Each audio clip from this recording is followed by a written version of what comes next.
Hi hi. ఎలా ఉన్నారు అందరూ? మీరందరూ బాగున్నారని అనుకుంటున్నాను. నేనైతే చాలా బాగున్నానండి. ఏంటి హ్యాండ్స్ ఎలా ఉన్నాయనుకుంటున్నారా? మా హస్బెండ్ ఒక 1 మంత్ నుంచి పూరి అంటే నేనే చెప్పానులెండి. పూరి చేస్తాను ఈసారి. అంటే వైట్ బఠానీ ఉంటది కదా! కొమ్ము శనగలాగా పెద్ద బఠానీ ఉంటది కదా! అది పూరి కూర్మా అదే పూరి కర్రీ చేసి పూరి చేస్తా అని చెప్పాను. సో, పాపం అలా చెప్తూనే ఉన్నాను చేయట్లేదు. ఇంక ఈరోజు ఎలాగైనా సరే చేసేయాలని ఇదిగోండి కలుపుతున్నాను పిండి. టైం అయితే 8 అయింది. అంటే ఒక్కొక్కసారి మాకు లేట్ అయిపోతుంది డిన్నర్ చేయడం. ఓకే. సో పూరికైతే ఇప్పుడు పూరి పిండి కలిపేసాను. ఇంకా ఈ లోపు ఇది కొంచెం అంటే మనం వెంటనే చేయలేం కదా, కాసేపు ఇలా ఉంచి నెక్స్ట్ కర్రీకి మనం ప్రిపేర్ చేసుకుందాం. దీనికి పూరి కర్రీ చేస్తున్నాను.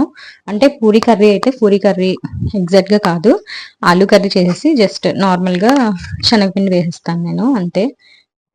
ఓకే, ఆల్రెడీ నేను మధ్యాహ్నం రైస్ చేశాను, కొంచెం ఉంది. అండ్ వంకాయ, బంగాళదుంప, ఇంకా మునక్కాడ వేసి అన్ని కలిపి కలగూరలా చేశాను అనమాట. సో ఇది కూడా బాగానే వచ్చింది, కొంచెం ఉంది. సో పూరి కూర కొంచెం చేసుకుంటే సరిపోతుంది. ఇంక ఇవన్నీ ఉన్నాయి కదా, ఇందులోకి చారు చేసుకుని తింటే ట్రస్ట్ మీ గెస్ చాలా బాగుంటుంది. మీరు ఒకసారి ట్రై చేయండి. సో ఇంకా ఇప్పుడైతే పూరి కుర్మాకి అన్ని ప్రిపేర్ చేసేసుకుందాము. ఇక్కడ నేనైతే ఆఫ్టర్నూన్ కర్రీ చేశాను కదా కుక్కర్ లో, ఆ కుక్కర్ అయితే కడిగేసి పెట్టేసుకున్నాను. ఇంకెక్కువ గిన్నెలు అయిపోతున్నాయి అని చెప్పి అదే కుక్కర్ లో చేస్తున్నా. సో ఈ లోపు మా హస్బెండ్ పక్క నుంచి పూరి కుర్మాకి కావాల్సిన మొత్తం ఐటమ్స్ అన్ని దాన్ని కట్ చేస్తున్నారు. ఈ కుర్మాలో నేనైతే ఆనియన్ యూస్ చేయలేదండి, నాకు ఎందుకు ఎక్కువ ఆనియన్ తినబుద్ధి అయ్యదు. సో అందుకే ఆనియన్ యూస్ చేయకుండా వెల్లుల్లిపాయ వేస్తున్నాను. అండ్ టొమాటో, ఒక మిర్చి తీసుకున్నాను. మిర్చి చాలా కారంగా ఉంది, సో అందుకనే ఒక మిర్చి తీసుకున్నాను. అండ్ ఇంకా ఇది వేడెక్కే లోపు ఇంకా మనం ఆయిల్ అయితే వేసుకుందాం. ఆయిల్ లోని స్టార్టింగ్ జీలకర్ర, పోపులన్నీ వేసుకొని ఇలా వెల్లుల్లిపాయలు కూడా వేసుకున్నాను నేను.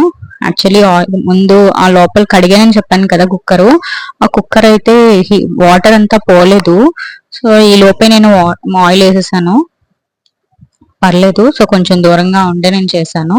సో ఇంకా పోపులన్నీ వేసేసుకున్నాను. టొమాటో, మిర్చి, వెల్లుల్లిపాయలు, జీలకర్ర, ఇంకా ఆవాలు ఇవన్నీ వేసేసుకున్నా నేను.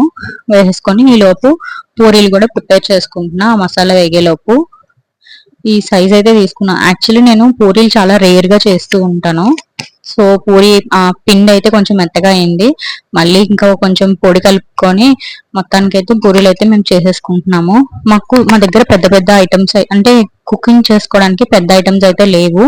సో అందుకని ఇంకా సరిపోవట్లేదు ఆ కళాయిలో అని చెప్పి ఇలా హాఫ్ మూన్ షేప్, పెద్దగా పామేసి పూరి షేప్ ని హాఫ్ మూన్ షేప్ లో కట్ చేసి ఇలా వేసుకుంటున్నాను అనమాట. లైక్ నాకు పూరీలు ఇలా డిఫరెంట్ డిఫరెంట్ షేప్ లో ఉంటే మళ్ళీ నచ్చుతాయి.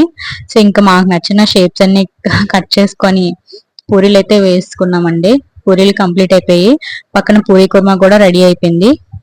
నీకు ఇందాక పోపులని చెప్పాను కదా, ఆ టైంలోనే ఆ తర్వాతే అవన్నీ ఏగిపోయిన తర్వాత బంగాళదుంప వేసుకొని కొంచెం సాల్ట్ వేసుకొని నేను మూత పెట్టేసా అండి.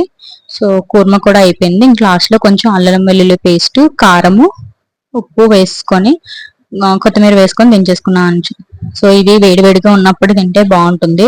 మేము కొంచెం చిన్న చిన్న చేసుకున్నాం కదా, భలే ఉన్నాయి. అండ్ వేడి వేడిగా తింటుంటే చాలా బాగుందండి టేస్ట్. మీరు కూడా ఒకసారి ట్రై చేయండి. కోర్స్ ఇది అందరికీ తెలిసే ఉంటుంది ఈ ప్రాసెస్ అంతా, బట్ మేము ఎలా ప్రిపేర్ చేసుకున్నామో చూపిస్తాను. ఇన్ కేస్ వీడియో కనుక నచ్చినట్లయితే లైక్, షేర్, సబ్స్క్రైబ్.